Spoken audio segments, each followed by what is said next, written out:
Hi, everybody. It's Nanette Kennedy with Humanity's Team and the Evolution Revolution. And we are here this week for our Sunday reading club. And we are reading The God Solution by Neale Walsch. It's his latest book. And for you, Linda, you want to go ahead and take over and let us all know where we are? Sure. Sure. Thank you. So here it is, the God Solution. We are on chapter 5. And it's the power of pure love. The God Solution, the power of pure love. Chapter 5. I'm going to be a little unorthodox here and stray from the way books are normally written, because something happened in the middle of producing this one that shifted the entire direction of the narrative. My wife, M, came into the room as I was putting this, oh dear, hang on. I have to take this.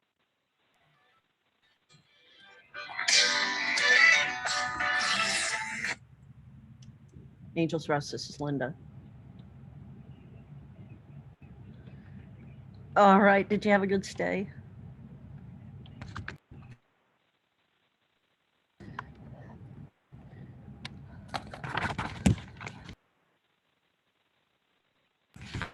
Well, that was perfect timing, I suppose. Okay, I'm going to start over. I'm going to be a little unorthodox here and stray away from the way books are normally written, because something happened in the middle of producing this one that shifted the entire direction of the narrative. My wife, M, came into the room as I was putting this chapter, and I said something that stopped me cold. She knew, of course, that what I was working on, as we had discussed it. And she said, as she stepped in, I just had a thought. What if each of us could create our own religion? What would our religion look like? And what would it look like if everyone else followed that religion? I wound up staring out the window for 10 minutes after that. What an intriguing idea. What a table-turning over idea. If you were chief operating officer of the universe and you could have your way, what would your way be? What would your religion teach? What would be its organizing principles? And what do you think it would look like if everyone in the world followed your religion? Okay, now just enjoy this. Don't let it tax you. Just let it intrigue you. If you started your own religion, how would you answer the most common questions people have about a higher power? What would be its essential nature and its desire? What would be its usefulness? While you're giving this a little thought, let me share with you what I think it's possible for all of us to agree on a single culture-spanning idea about God, which the whole of humanity could embrace. I think that decision to embrace such an idea, and an idea that I call the God Solution, would be that one final step I spoke of earlier that will raise us to the level of a truly advanced civilization. The idea itself, the single concept or declaration that could be embraced by people of every culture, everywhere on the planet. Now that might be a little harder to guess. Shall we hypothesize? Chapter 6. In support of a continuing exploration in the territory of possibilities, I'm going to work on the assumption that a higher power does exist. I'm clear that this is not an assumption with which everyone agrees, but it is a hypothetical that allows the exploration to move forward, much as a scientist might embrace an unproven assumption as part of initiating an experiment. With 85% of humans believing that a higher power exists it seems like it is a fair place to start in search of a single unifying concept, ethic, or declaration of principle that would serve the world entire. I'm going to suggest again that the reason our world is so filled with problems, suffering, turmoil, and unhappiness is that we just haven't been able to rally around such a concept. We simply can't seem to come to a collective agreement about the higher power that would allow us to make effective use of it. That, in a sentence, is the God dilemma. And the chief reason we can't reach agreement is that the majority of humans simply aren't clear about what the higher power is or how it works. To be fair, this is completely understandable. Not many folks have taken a course in comprehensive theology, enrolled in a class in practical metaphysics, or attended a graduate school for applied energetics. But what if we don't need such a course, such a class, or such a school? What if we each only need to listen to our heart? If we did that, I predict we would all decide that God is nothing more mysterious than, dare I suggest it, pure love. I find myself wanting to say that anyone and everyone who has ever experienced what they feel has been a direct connection with the energy of the divine knows exactly what I'm talking about. I think they would not disagree that God is, in the phrase, pure love. I'm suggesting here that what most people call God is not a bigger-than-life person, but rather a self-conscious, self-aware, self-sourcing energy that can and does take any physical form it wishes. It can appear to be an entity just like us or any other sentient being in the universe, but it is much more, much larger than that. And when the energy I've just described is projected through or by any one of us, it can be felt. With that as my time frame, I'll be using the word God on these pages as shorthand for this energetic expression. So please consider the words God, pure love, higher power, and energy to be interchangeable here. I want to now propose that pure love is the most game-changing, impactful, and effective creative force in the universe. Now, I think it's fair game if some would say, really? Is that all this intellectual excursion is going to offer us? Is that the extent of the so-called new answer we've been dared to come up with here? God is pure love? Wow, big revelation. But wait, there is more here than may meet the eye. It's all hypothesis for sure. But what if, like other ideas that were initially dismissed because they were said to be all wrong, this idea turns out to be all right? Might that finally make things all right between all people in our world? Love is a simple, even humble word we've used on this planet to describe what may not be such a simple, humble energy. I'm going to suggest that it's a particular kind of energy that may be more powerful than we have fully realized.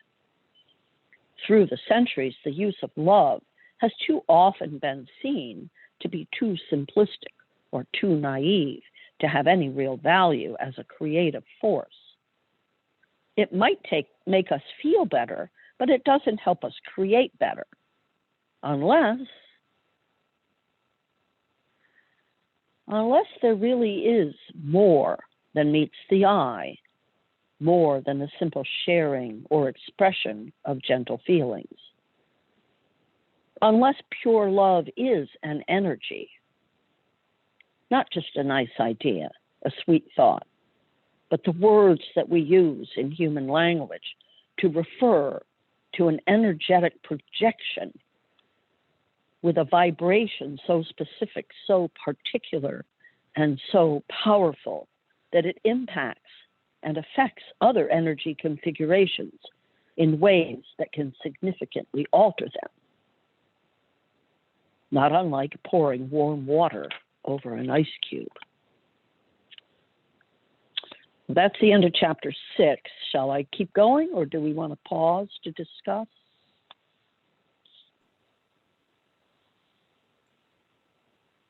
Does anybody have any thoughts? Yeah, these are very short chapters, like a page or two apiece. Some of them. Some of them are longer, but Maybe keep going a bit then. Yeah. Ann Derby, did you have something?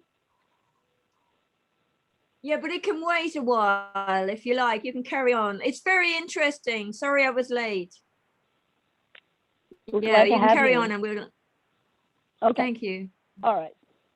Chapter 7. I'm offering as a conjecture that the words pure love are as close as any words in Earth's languages that can come to describing the signature vibration of the cosmos and how it feels. If that is so, we could use the phrase, God is pure love, to put this description into one short sentence describing the deity. Could this be the jointly held single notion that virtually every person who believes in God could easily embrace? And could the power of us jointly embracing it produce an enormously positive, expansive, energetic, and thus a remarkable impact on the world? Just a second, some might say. We do already jointly hold this idea. There's hardly a person in the world who would not agree that God is love. That's the big revelation? Well, yes and no. Many wonderful teachers and messengers through the years have placed that truth before us. Marianne Williamson's wonderful book, A Return to Love, is a brilliant example.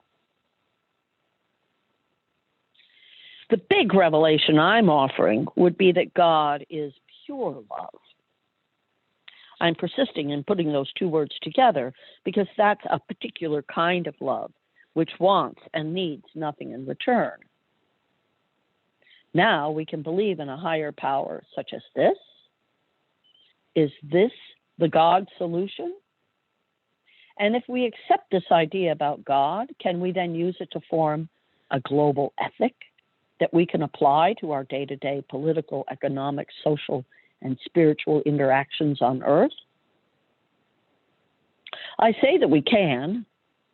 I know we're entirely capable as individuals and as species of using pure love as our gold standard when making decisions about how we choose to behave and what we seek to create on our planet. The solution to the God dilemma can be easier than we may think. It may be as easy as asking at critical junctures in our decision making a simple question. Does this feel like pure love is being expressed? The challenge will be that people have chosen to define pure love in many different ways.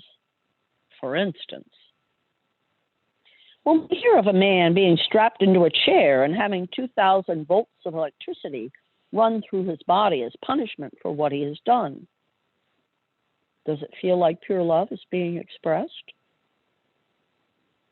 When we hear that some people are not allowed to vote, not allowed to drive, not allowed to attend school, or not allowed to hold a particular job because they are not male, does that feel like pure love is being expressed? When we hear that rental of an apartment or the purchase of a wedding cake or the issuing of a marriage license has been refused to a couple because they are same-sex Does it feel like pure love is being expressed? Now, there are some people who would say yes to some of those questions. They would say that it is their pure love of God that has motivated those actions. In fact, there are those who would say that God has ordered these things. So we confront a glaring paradox. We see that what some people say God has ordered is not at all the same as what some people say that God's own Son has recommended. He called it the Golden Rule. And what if the new collective agreement of our species was for us to actually live the Golden Rule and do unto others only what we would want done to us? Could that work? We don't know. We've never tried it. It may be the Golden Rule, but we've apparently decided that it's not going to be the gold standard for our own behavior. End of chapter 8. So if anybody wants to say anything, just shout out. There is a reason that we have been astonishingly unable to create peace, security, opportunity, sufficiency, stability, and all the health, happiness, joy, and love we can jam into a lifetime for more than a tiny percentage of humanity. Could it be that we are missing the central ingredient? What I am proposing here is that it would serve us to explore more deeply the tool that is the feeling called pure love. I'll go further.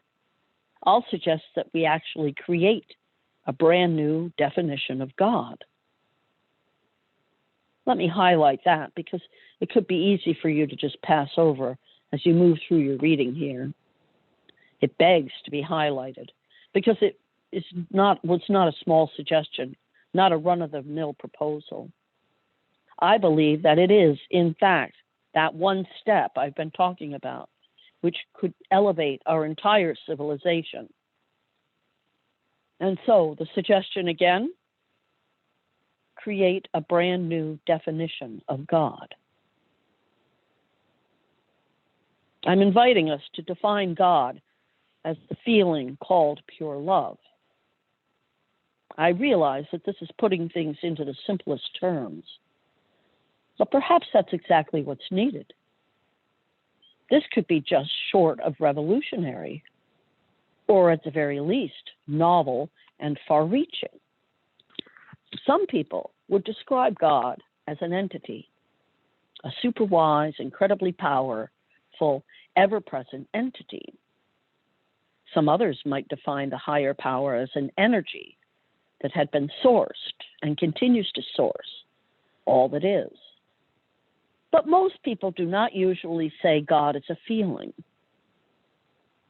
They may say that God creates feelings or that an experience of God produces a wonderful feeling. But it is not generally said or taught that God is a feeling itself. Yet if we decided to be all the idea heroes and give ourselves permission to propose that God is pure love, not simply love, but pure love, and there is a huge difference, which is what makes this definition spiritually revolutionary, we might just eliminate the division between people who believe that God exists and those who say that God does not. Virtually everyone on earth would agree that pure love exists.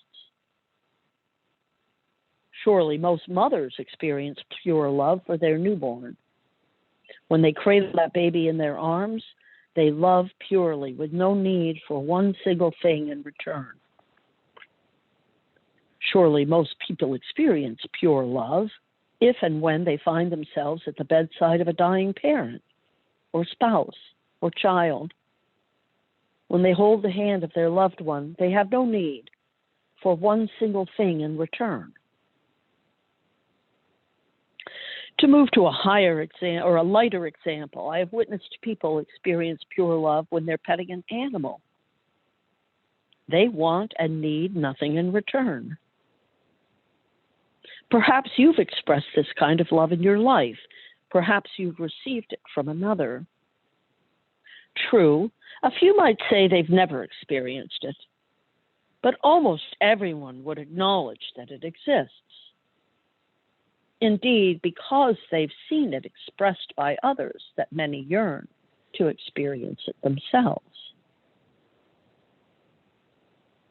Maybe we have, in the explorations here, accidentally come up with what could easily and quickly become humanity's common denominator, an overarching, collectively held idea of God that the entire species can embrace. What do you think? Is this definition of God too simple to actually be applied? Things get complicated for sure when we consider, as has been noted here, that many people have thought of pure love in many different ways. So I see that if I'm going to suggest that we change our definition of God, then I need to be very clear, very precise regarding exactly what the words pure love mean, what the total nuance is as I employ the term. I'll use a few more words here. To me, pure love means that in the expression of it, nothing is intended, expected, or needed as a return for the self. Pure love is an act of selflessness. It is founded in the self's awareness that it requires and must demand nothing to be perfectly happy. It is a joyful outcome of the decision to continue its flow without ever having the intention of any negative outcome or energy experienced by the receiver.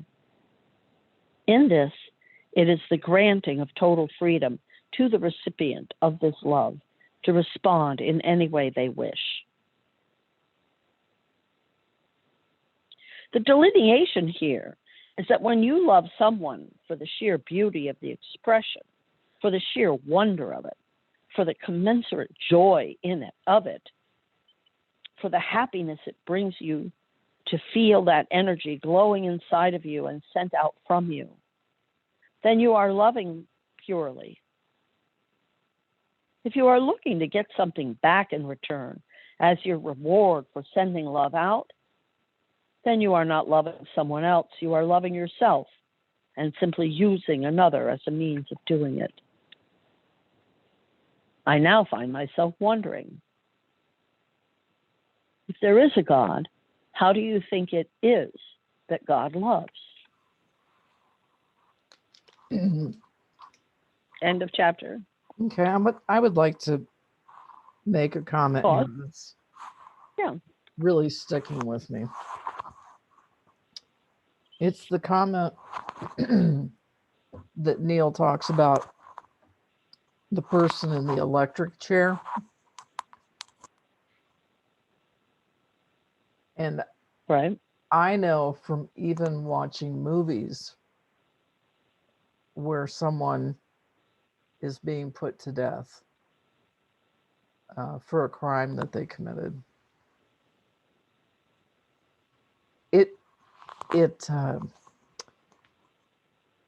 A feeling comes over me of great despair, because I don't think that taking someone's life as a punishment is pure love.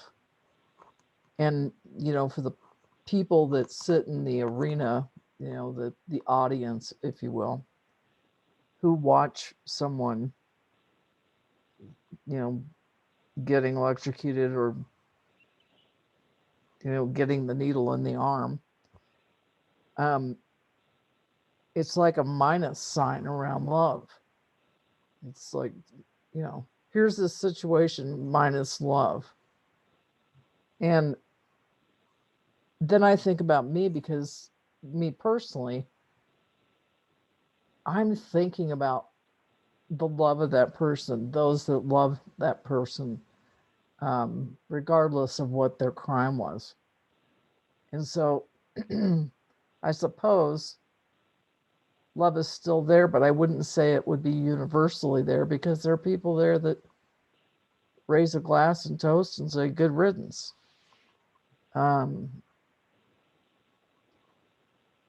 Anyway, that's kind of what I'm thinking about right now. Over.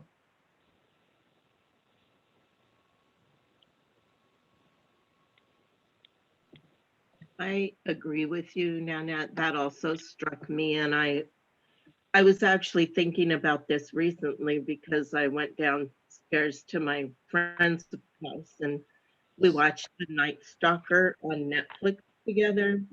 It's a documentary about that horrible serial killer in California. And she said that he deserved to be killed. And she said, I don't, not everybody, not all the time, but someone who kills that many people deserves the death penalty. And then we just were watching the shows, so we didn't discuss it. And I understand how someone could feel that way. And also, I don't feel like it's our job to take people's lives, especially not to punish them for taking someone's life. There's some hypocrisy there that always hits me. Other than that, I mostly agree with his definition of God as pure love. That is pretty much my own understanding. And yeah, there's a lot of places where humans tend to fall a little short of that ourselves. And I think that really looking at life like trying to live by the golden rule, really live by it in all our institutions, because then you go, okay, if I did that, would I want to be killed or not? Maybe you would, who knows?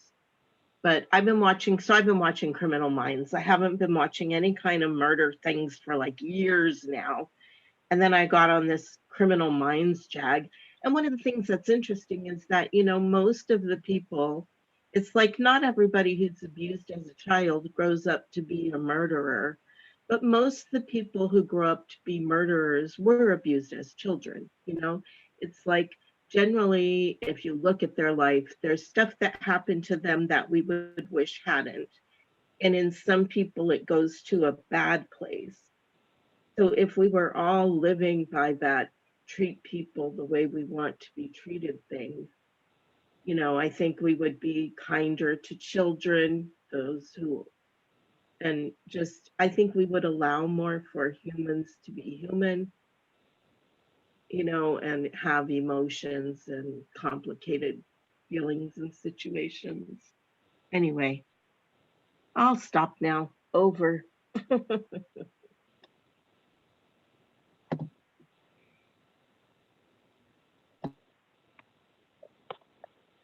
Anybody else?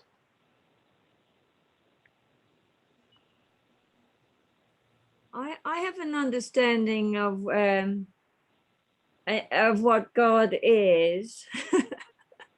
See the arrogance of it. But I'm just I'm just getting, like I was saying, the sound healing, you bring you into your heart, because it's the heart that expresses love. I can tell you I love you, and it's rubbish, right? Because I don't know you, right? I don't really know you. I can't really say with my heart exactly what I could say with disconnected. But the pure heart, that is pure love, isn't it? It's coming from your heart.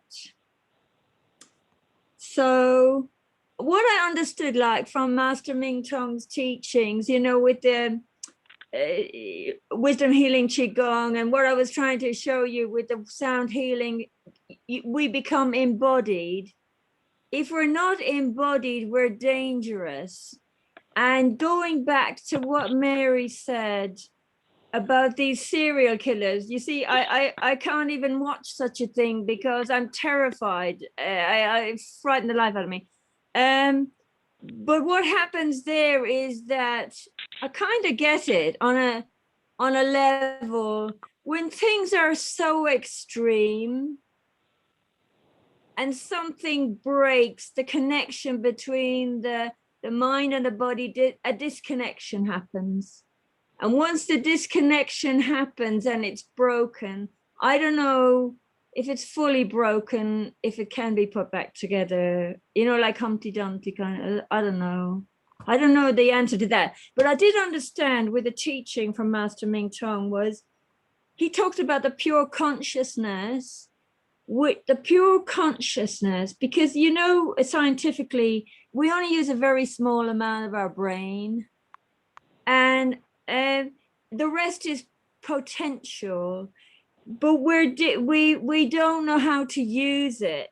But the pure consciousness comes in through this mechanism in the center here, and expresses through the heart. We're a mechanism. We are more than that. We are a sacred being, but we need to be connected. We're a connection between the heaven and the earth, and it needs to be expressed through the heart. So like God, the God concept, the God energy comes through the pure consciousness, which can come through us, and it needs to be expressed through the heart. I might make no sense to anybody, because it's something we experience when we do the practice, because you're physically experiencing things. And when you physically experience things, you know them, even if you can't explain them. So like I'm talking to you, but you haven't been doing the practice, so you can't like get what I'm saying. It mightn't make sense, but I do get that there is the source of purity that comes through, and when it expresses and opens up the mechanism that is this amazing human being that we are, and that we have the potential to be, marvelous things like pure compassion, loving kindness, gentleness, everything, all of the best can come through the person, through opening the mechanism and working through the practice to embody it. Anyway, I don't know if you understand a word of that, but I kind of understand. And also what Neale's saying there, he's saying, couldn't it be an idea? Well, it couldn't be an idea because people have to embody it. Right. We actually have been, we dropped our bodies somewhere. We dropped them because I think the religions said, I heard something recently in a religion that don't pay, the body has to be discarded, basically has no value. But the body has all the value, and we are disempowered by not being empowered within the body, because within the body comes the confidence and the courage. It comes through the actual physical being, not up here. I didn't know that myself. And the emotions and everything, their energy that runs through us and are all transformative. It's marvelous. It's marvelous. It's a blessing. I'm talking like as if I'm some kind of preacher. Excuse me. I don't mean to be like that, but that's where I'm at. Okay, thank you. Thank you. That's beautiful. And the only thing I want to say is that you seem to assume that the only way to get there is through the practice that you're doing. And I would say that there are other ways to become embodied, and that's why we can understand what you're talking about, even without having specifically done your particular process. That's all. Oh, definitely. Definitely, Mary. It's just that this is the only one I really, this is the only one I getting to know. Yeah. I don't like, I'm learning. This is the only one I'm getting to know. But the thing is, I'm understanding through it a whole load of stuff. But so long as you can come into your body and express, so long as you're working through this, rather than we are trained to only use our heads. Yes, absolutely. I do not disagree at all. That's why I've talked about that meditation, the heart to heart thing that I do. And then you're making the heart connect. And then to me, that's when I see people as who they really are. You know, my mind sees a picture based on all the stories that we're told about what it means to look a certain way, right?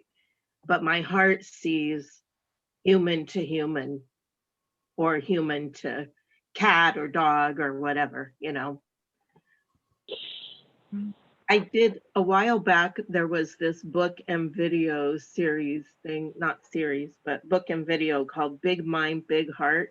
I don't remember the name of the guy who did it, but it was so helpful to me in just making that leap from little mind to big mind, little heart to big heart. It's a great way to facilitate that connection to a higher, greater understanding. So anyway, yeah. Oh, I have another thing to say. Sorry. Am I intruding on you, Mary? I'll shut up in a minute. I was done. But the other thing is what I understand, which is wonderful. We don't have to understand anything. We don't have to understand. Like, it's too much. We probably won't. So it's okay. Don't stress yourself out in understanding it, because we probably don't. We get bits of it. We'll get bits. So I think realizing the distinction that the body is the housing of the soul and the spirit is really a piece that most people don't know. And so, like, I experience this all the time, where my body will have some reaction to something that is not mine. It's like I'm living with somebody, because, and I'll give you this example because this happened this last week, and I know everybody had some reaction, and I found my reaction to be really very interesting. You know, one of the most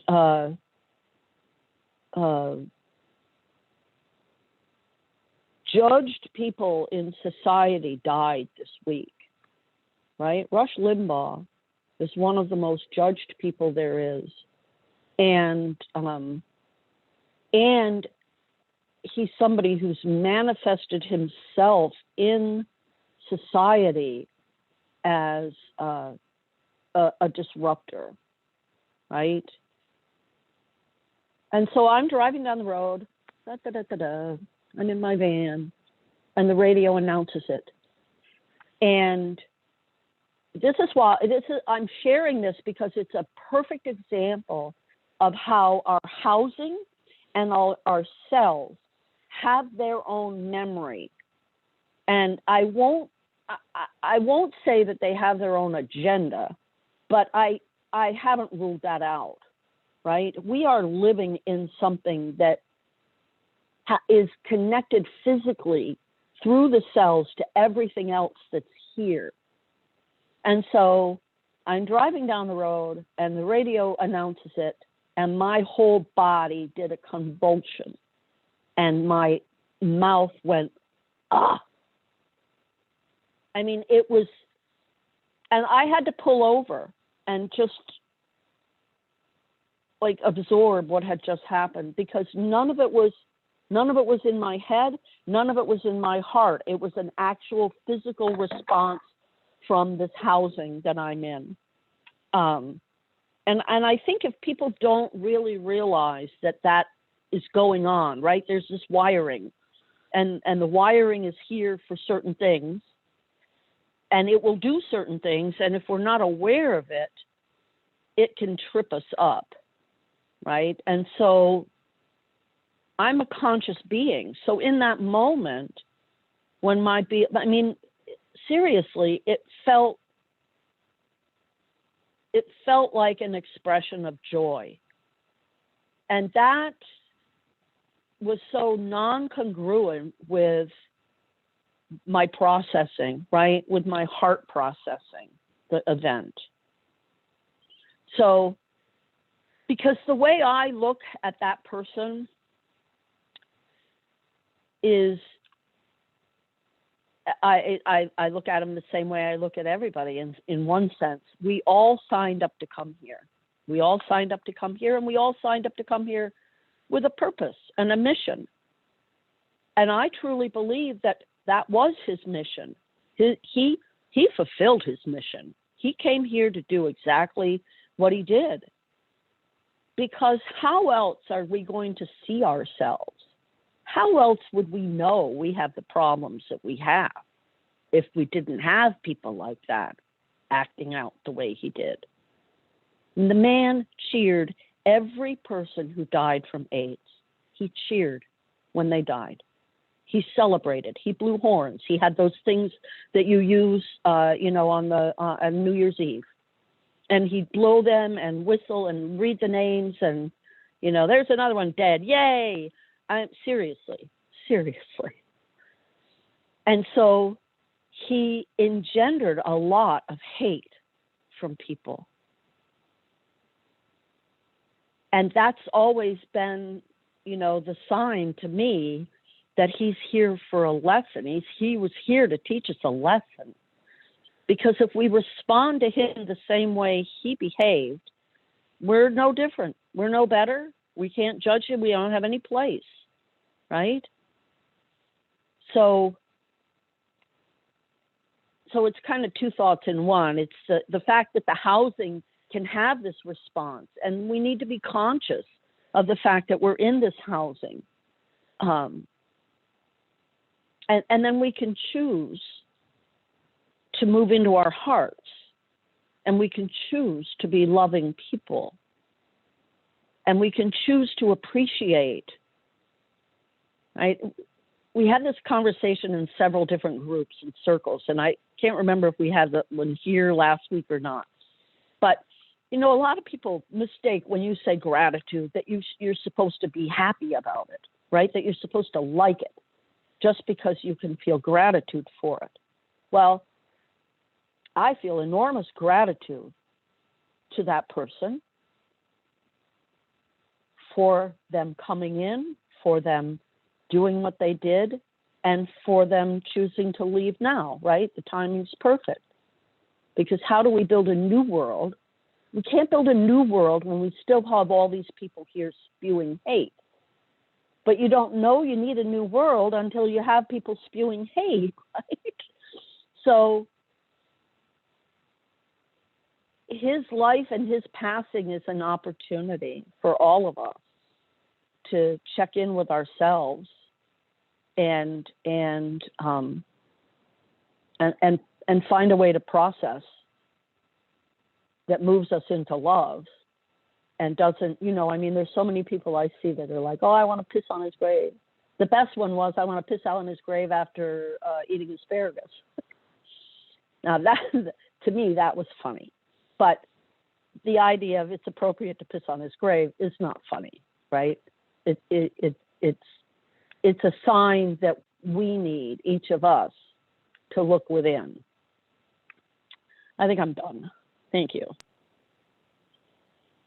Yeah, I don't rejoice at the death of people like that the way some people do, even though, I have a lot of conflicted feelings about how to be the spiritual person I want to be in that moment. But I wanted to share, because you talked about that feeling of your body having a reaction, that totally, the time that I had that, I was a real big Elton John fan, like growing up. 1970 is when he started to hit big. I was 10 at that time. So anyway, I was a huge Elton John fan growing up. And then when I was about 30, my best friend worked at this international center teaching people English, and they would have tickets to things there. And it would be $1 or $2 per ticket as a thank you to the people. She didn't work there, she volunteered. So she got Elton John tickets to this concert at Madison Square Garden for either $1 or $2 a ticket. So like, of course, I was going. So I'm 30, it's the first time I've ever seen him, and I still like him, but I'm not like a crazy teenager about him. But when he came out on stage, I screamed. And I realized that, like those girls fainting over the Beatles, that wasn't a conscious thing. That was their body having a reaction. Because I had that reaction at age 30, seeing Elton John for the first time. It was so interesting and funny and amazing to me. So anyway, I thought I would share my happy experience. Over. I have a little I comment love about. it. Can I share something? Yeah. Yeah. Okay. When I was listening to the reading and so on, it reminds me of the experience of the energy flowing through the body and through the chakras and being in the field of oneness with everything. And human beings are different. I mean, animals and trees and nature is just co-creating in the universe. They're not thinking and judging each other. It's just going on naturally. But human beings can experience this energy. And when we experience that energy, that is to experience the energy that is beyond everything and within everything. And we can experience it. And that is actually what is called the Kundalini Experience in many different situations. And for me, that is, and when it goes through all the chakras, the heart chakra is very strong and it connects with everyone. And it is not something just happened to me, but it's something flowing into me. So I'm given that love, and I'm also a possible giver of that love. It comes into me and it can go out. And I think when that is a mystical experience, and many in different religions or cultures have had that experience, but they don't have anyone to share it really with. So there is no separation, because it doesn't matter which culture you belong to. If you have that experience, it's just present. And I think that is what he explains that as pure love. And when you have that experience, when it's not stuck or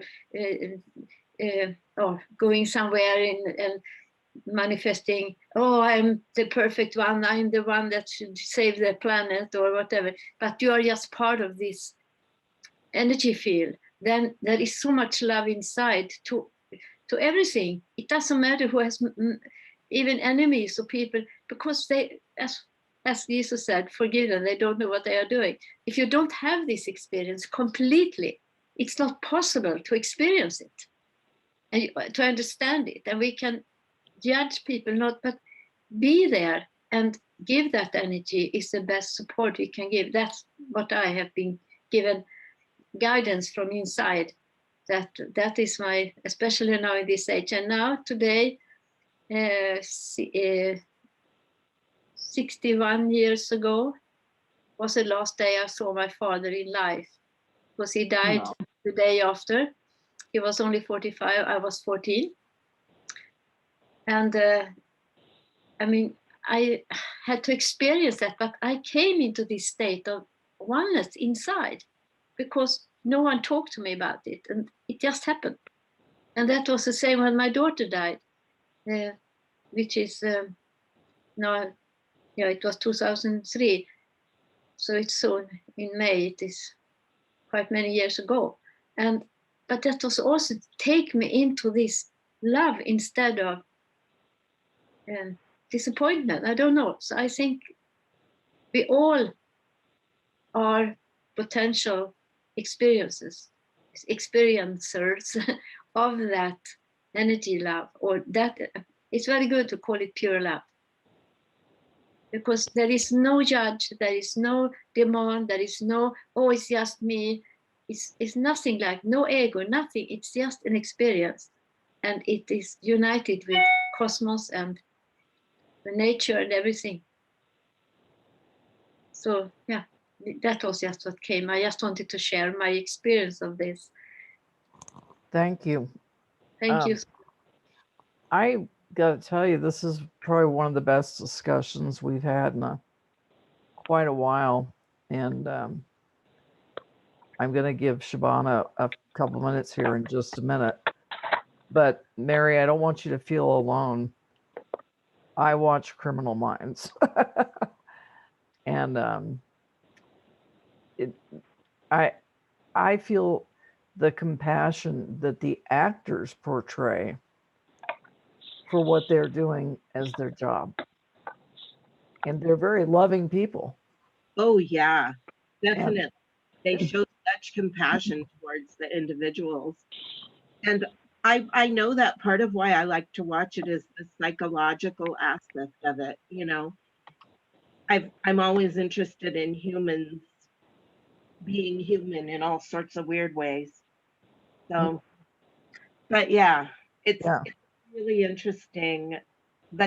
I agree with you, Nanette, the compassion aspect. And there's always, like, when they have to kill the person, they don't want to, and they feel bad about it. You know, it's like a good day for them is when the person puts down the weapon and they can take them in and get them the help they need. Exactly. That's what they're trying to do, which, thank you for pointing that out, because that in itself is a different attitude than sometimes these kind of things have. I agree. And I think that one of the things that Anne, you were bringing up, excuse me, is that that pure love is a feeling. It's a feeling, and it's hard to describe more than that. But we can talk about this again next week, because Shabana is biting at the bit here. And hang on one quick second. Okay. I just want to tie a knot around something, because we're talking about energy, and I think it's worthy. I think it's worthy to note. So Mr. Limbaugh died of lung cancer, and when you talk about the chakra system, it is the heart that governs the lungs. And so, isn't it interesting that a man who spent his entire life spewing hate had his illness settle in his lungs, which are governed by the heart? So it's a real physical demonstration of everything being connected. And then the other thing that I'll say, and then I'm done, is that the way that I believe we know that he came here to do a job and he did it, and it's now gone, is that he didn't suffer long either, right? And so it was not part of his life was not to come here and suffer from lung cancer for, some people suffer years from things like that. But it was fairly kind of quick. It's like a year from the time, it was diagnosed or made public till the time he passed. And that's really, I think that's a blessing. That's a blessing for him that he didn't have to stay and, have it go on and on and on. So everything is divinity in expression. It's all divinity. Mm-hmm. I wish we had like another half hour, because this has been an awesome discussion today. It really has been. But I'm going to turn it over to Shabana to do our meditation. Thank you, God, for this powerful opportunity to combine our hearts. We have Anne Darby here, who makes the televangelists look like amateurs. And we've got Mary, whose purple hair and wisdom could put them right out of business. And Linda keeps tying knots so that nothing gets out. And there's Bima with her meditation, which is so powerful that she can make politicians turn around. And of course, Nanette, perched up on the wire, watching, supervising, enjoying. And Sarah Summerson all the way from England with a car that blessed all the sad people who didn't know how to express love. And here I am, stringing our hearts together and declaring that Neale Donald Walsh's sense of humor is all we need to make this world laugh as it applies the God solution of pure love up and down and round, because this is the time and we are the people. And during this meditation, everything and everyone is rejoicing, grateful, optimistic, and free. Amen.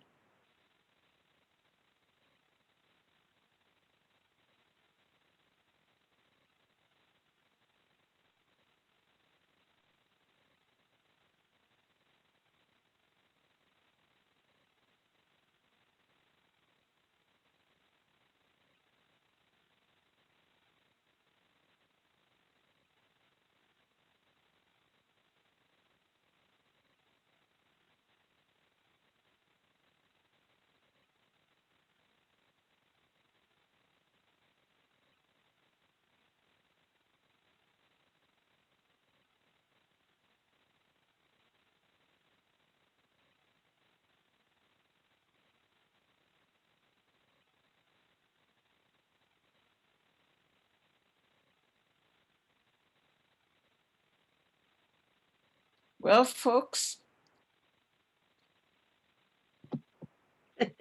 Thank you, Shabana. Thank you for stringing our hearts together with Christmas lights. That's how I saw it. Okay. And Thank you, everyone. I just love all of our hearts together. You know, we Mhm. are a powerful force here in the world. All of these beautiful hearts. Thank you all. That's all. Thank you. Yes, thank you. And I couldn't agree more.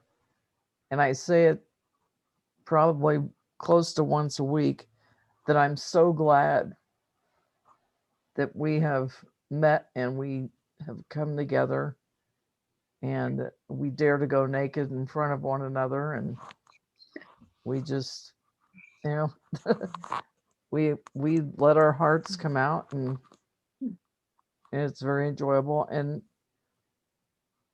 I just really appreciate all of you. And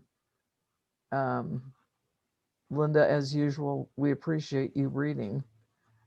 And anyway, I just want to thank everybody for being who you are. And it's like my pleasure to know all of you. So, love you.